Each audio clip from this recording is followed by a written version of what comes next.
এইটুকু তো জীবন। কবি শক্তি চট্টোপাধ্যায়।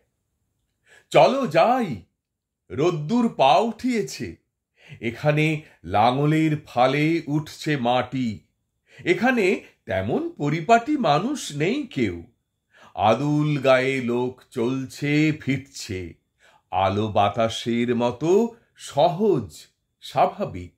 বিষণ্ণ কবির পাশে জোলা, শহরের মতো জল ঘোলা করতেও নেই কেউ।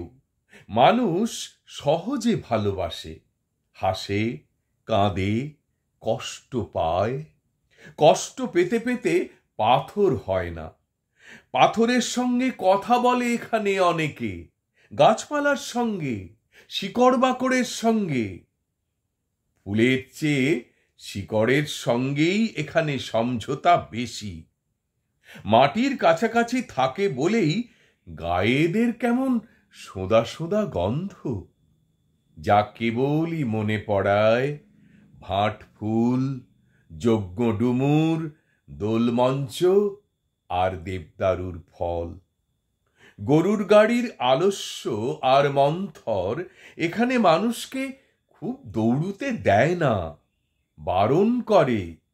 কেননা এইটুকু তো জীবন, অত দৌড়ঝাঁপে আলাদা কি পাবে?